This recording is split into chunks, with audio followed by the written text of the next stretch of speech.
नमस्कार मित्रांनो, स्वागत आहे तुमचं आपल्या गाववाल्या टेकी मराठी यूट्यूब चॅनलवर। आज आपण पाहणार आहोत की घर बसल्या तुम्ही नवोदय परीक्षेसाठी म्हणजेच नवोदय विद्यालयासाठी जी नवोदयची परीक्षा होणार आहे त्या परीक्षेसाठी अर्ज कशारीत्या करू शकता घर बसल्या आपल्या मोबाईलच्या किंवा कॉम्प्युटरच्या सहाय्याने। या व्हिडिओमध्ये आपण पाहणार आहोत की तुम्हाला फॉर्म भरताना कोणती काळजी घ्यायची आहे, कोणते ऑप्शन्स तुम्हाला टिक करायचे आहेत, कोणते नाही करायचे आहेत, कोणते डॉक्युमेंट अपलोड करायचे आहेत, कोणते नाही करायचे आहेत आणि कशारीत्या संपूर्ण फॉर्म भरायचा आहे। कंप्लीट प्रोसेस एकाच व्हिडिओमध्ये होणार आहे, तर व्हिडिओचा कोणताही स्टेप न चुकवता कुठेही स्किप न करता संपूर्ण व्हिडिओ व्यवस्थितरित्या पहा मित्रांनो। कुठलाही उशीर न करता आपण व्हिडिओ सुरू करूया। त्या अगोदर जर तुम्ही आपल्या चॅनलवर नवीन आला असेल आणि आतापर्यंत आपल्या चॅनलला सबस्क्राइब केला नसेल तर आताच आपल्या चॅनलला सबस्क्राइब करा आणि बेल आयकॉनला क्लिक करा, जेणेकरून अशीच माहितीपूर्ण व्हिडिओ तुम्हाला पाहायला मिळते। तर मित्रांनो, व्हिडिओ सुरू करण्या अगोदर एक गोष्ट सांगतो की तुम्ही याची जाहिरात पाहिली नसेल, जाहिरातीमध्ये मी संपूर्ण ए टू झेड डिस्क्रिप्शन दिलेलं आहे। वय किती असावं, कोणत्या जिल्ह्यातील विद्यार्थी अर्ज करू शकतात, आरक्षण किती असेल, संपूर्ण माहिती जर तुम्ही अजून पाहिला नसेल तर आपल्या डिस्क्रिप्शनमध्ये त्याची लिंक दिलेली आहे जाहिराताची व्हिडिओची। व्हिडिओ आहे मित्रांनो, जाहिरात नाही फक्त, तर मी एक्सप्लेन करून प्रत्येक गोष्ट समजवलेली आहे। ते त्या लिंकवर क्लिक करून ते तुम्ही संपूर्ण व्हिडिओ पाहू शकता, त्याच्यानंतरच फॉर्म भरायला आहे मित्रांनो, कारण त्याच्यात खूप सारी डाऊट मी क्लिअर केलेले आहे। तर आता व्हिडिओला आपण सुरू करूया। मित्रांनो, तुम्हाला या वेबसाईटवर यायचं आहे, याची लिंक मी डिस्क्रिप्शनमध्ये देईल, तिथून तुम्ही इथे येऊ शकता। इथं आल्यावर तुमच्या समोर असा काही पर्पज दिसेल आणि अशा प्रकारची कॅन्डिडेट कॉर्नरमध्ये एक लिंक दिसेल, पहिली लिंक रजिस्टर, याच्यावर क्लिक करायचं आहे। त्यानंतर इथे काही इम्पॉर्टंट डेट्स दिसतील ॲडमिशन संदर्भात, ते वाचून घ्यायचे आणि रजिस्ट्रेशन फॉर्म भरायचा आहे। याच्यामध्ये पहिला ऑप्शन आहे की pass studies class 5th prior to session 2025-26 म्हणजे तुम्हाला विचारलेलं आहे की तुमचा विद्यार्थी जो आहे 2025-26च्या अगोदर 5वी मध्ये शिकला आहे का, तर इथं नो सिलेक्ट करायचा पहिला ऑप्शन। यस केला तर यू आर नॉट एलिजिबल असा एरर येईल मित्रांनो, ठीक आहे। विद्यार्थी हे याच वर्षी 5वीला आहे असं सांगायचं आहे आणि असायलाच हवं।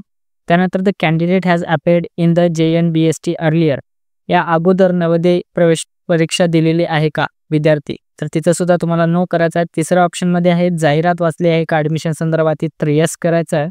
आणि चौथा ऑप्शन आहे की विद्यार्थी ज्या शाळेत शिकत आहे तो जिल्हा आणि जिथं तो राहतो तो जिल्हा एकच आहे का, तर इथं सुद्धा तुम्हाला यस करायचं आहे। इथं जर नो केला तर पुन्हा तुम्हाला नॉट एलिजिबल असं ऑप्शन येईल, ठीक आहे मित्र, म्हणजे एरर येईल, ठीक आहे। आणि त्या चौथा ऑप्शन झाल्यावर पाचवा ऑप्शन आहे की तुमचा मुलगा आता चालू शैक्षणिक वर्षात 31 जुलै 2025 मध्ये पर्यंत 5वी मध्ये आहे का, तर तुम्हाला इथे येस ऑप्शन सिलेक्ट करायचा आहे मित्रांनो।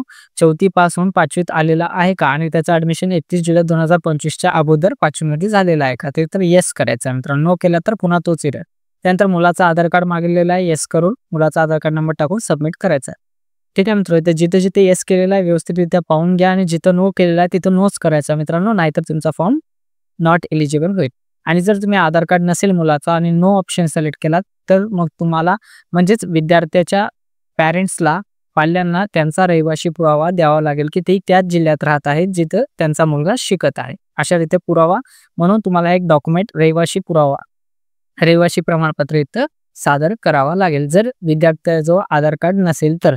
पण सध्याच्या परिस्थितीत सगळ्याजवळ आधार कार्ड असतोच, ते कंपल्सरी झालेलं असल्यामुळे सगळेजण काढतात, तर इथे येस करायचं आहे आणि आधार कार्डच्या ऑप्शनमध्ये येस करून तुम्ही काय करता, आधार कार्ड नंबर टाकून सबमिट करून द्या, ठीक आहे मित्रांनो। आता हे झालं आपलं मॅन्डेटरी इन्फॉर्मेशन रजिस्ट्रेशनसाठी। आता आपण फॉर्म भरायला सुरू करू। त्या अगोदर काय माहिती सांगतो की विद्यार्थ्याची सही हवी आहे, त्यानंतर वडिलांची म्हणजे विद्यार्थ्याच्या पाल्याची सही, विद्यार्थ्याची फोटो, पासपोर्ट साईज, आणि त्यानंतर विद्यार्थी जर कॅटेगरीमधून अर्ज करत असेल तर जात प्रमाणपत्र हवं आहे। आणि त्यामध्ये जर ओबीसी कॅटेगरी असेल तर मित्रांनो ओबीसी सेंट्रल कास्ट असायला हवं, स्टेट कास्ट चालणार नाहीये। ओबीसी साठी सेंट्रल कास्ट मागितले दिलेलं आहे, ठीक आहे। ही काही इन्फॉर्मेशन आहे। आता मी सबमिट करतो। सबमिट केल्यावर अशा प्रकारचं काही इंटरफेस येईल। आता इथून आपल्याला प्रवेश फॉर्म भरायचा आहे। इथे सर्वात पहिला ऑप्शन विचारलं गेलेलं आहे की मुलगा कोणत्या राज्यात शिकत आहे, ठीक आहे। मुलगाची जी शाळा आहे, तो मुलगा जिथे शिकत आहे ती कोणत्या राज्यात आहे, तर तुम्ही इथं राज्य निवडून घ्यायचं आहे, जसं की महाराष्ट्र असं तुम्ही निवडून घ्यायचं आहे। त्यानंतर मुलगा कोणत्या जिल्ह्यात शिकत आहे ते सुद्धा तुम्हाला निवडून घ्यायचं आहे। मुला ज्या शाळेत शिकत आहे जिल्हा कोणता आहे ते निवडून घ्यायचं। आणि एक गोष्ट लक्षात घ्या मित्रांनो, मुलगा ज्या राज्यात शिकत आहे आणि ज्या जिल्ह्यात शिकत आहे ते तुझा रहिवासी असायला हवा तिथला, ठीक आहे। त्यानंतर खालचे 2 ऑप्शन रेसिडेन्शियल स्टेट आणि रेसिडेन्शियल डिस्ट्रिक्ट हे ऑटोमॅटिकली येऊन जातात आणि सेमच. ठीक आहे मित्रांनो, जो सेम आहे तो. जर इथं काही चेंज केला तर मग तुम्ही अपात्र ठरा. त्यानंतर मित्रांनो तुम्हाला तुमचा तालुका निवडून घ्यायचा आहे. 5वी मध्ये ज्या शाळेत शिकत आहे त्या शाळेचा तालुका निवडायचा आहे ब्लॉक या सेक्शनमध्ये. त्यानंतर शाळेचं नाव टाकायचं आहे. 5वी मध्ये ज्या शाळेत आहे तो नाव इथे टाकून घ्यायचं नेम ऑफ द स्कूलमध्ये. ठीक आहे मित्रांनो, मी संपूर्ण ॲप्लिकेशन संदर्भात व्हिडिओ बनवलेला आहे. डिस्क्रिप्शनमध्ये लिंक देईन, तिथून तुम्ही पाहू शकता. त्यानंतर उमेदवार का नाम याच्यामध्ये विद्यार्थ्याचं नाव टाकायचं आहे, वडिलांचा मोबाईल नंबर टाकून घ्यायचा आहे, विद्यार्थ्याची जन्मतारीख निवडून घ्यायची आहे. आता जन्मतारखेबरोबर काही इन्स्ट्रक्शन आहेत ते मी जाहिरातमध्ये व्यवस्थितरित्या समजून सांगलेलं आहे. त्याचं लिंक डिस्क्रिप्शनमध्ये देईल, तिथून तुम्ही पाहू शकता. त्यानंतर आईचं नाव टाकून घ्यायचं आणि वडिलांचं नाव सुद्धा टाकून घ्यायचं. ईमेल आय डी जर टाकायची असेल टाकू शकता, नाहीतर सोडून देऊ शकता, ते काही कंपल्सरी नाही. त्यानंतर गार्डियन नेम असतील, विद्यार्थ्याचे काही गार्डियन असतील टाकायचे असेल टाकू शकता. गार्डियन नेम टाकला तर गार्डियनचा आणि विद्यार्थ्याचं काय रिलेशनशिप आहे ते सुद्धा तुम्हाला इथं टाकायचं. काही कंपल्सरी नाही मित्रांनो, ऑप्शनल आहे. भरायचं असेल भरा, नाहीतर नाही. जे रेड डॅश आहे म्हणजे रेड स्टार आहे तेच कंपल्सरी आहे. त्यानंतर विद्यार्थ्याची नॅशनॅलिटी इंडियनच राहणार आहे, इंडियन राहू द्या. त्यानंतर आयडेंटिटी मार्क काही असेल तर ते सांगायचं, नाहीतर नाही. त्यानंतर लिंग निवडून घ्यायचं आणि कॅटेगरी निवडायचं आहे, मेल फिमेल. त्यानंतर कॅटेगरीमध्ये SC ST OBC आणि तुम्ही जो कॅटेगरी निवडाल तिथे तुम्हाला सांगण्यात येईल की तुमच्याजवळ व्हॅलिड कॅटेगरी सर्टिफिकेट असणं आवश्यक आहे असं सांगण्यात येईल, कारण तुम्हाला ते अपलोड करावं लागेल. जनरलसाठी नाही, SC ST आणि OBC. आणि OBC साठी सर्वात महत्त्वाचं मित्रांनो की त्यांना सेंट्रल कास्टचा OBC लागणार आहे. इथंपर्यंत क्लिअर झालं असेल तुम्हाला सर्वांना. आता आपण पुढे जाऊया. ठीक आहे, आता तुम्हाला इथं पत्ता टाकून द्यायचा मित्रांनो. जो तुमच्या आधार कार्डवर असेल तो तुम्हाला एकदा ॲड्रेसमध्ये पत्ता टाकून घ्यायचा आहे. त्याच्यानंतर तुम्हाला पिनकोडमध्ये पिनकोड टाकायचा. अशा रीत्या तुम्ही जी पण जनरल माहिती आहे ती भरून घ्यायची आहे. त्यानंतर आता एक्झाम कोणत्या माध्यमातून हवा आहे, इंग्लिश, हिंदी, उर्दू, मराठी, ते तुम्हाला इथे निवडायचं आहे. तुमच्यानुसार इथं ऑप्शन येतील.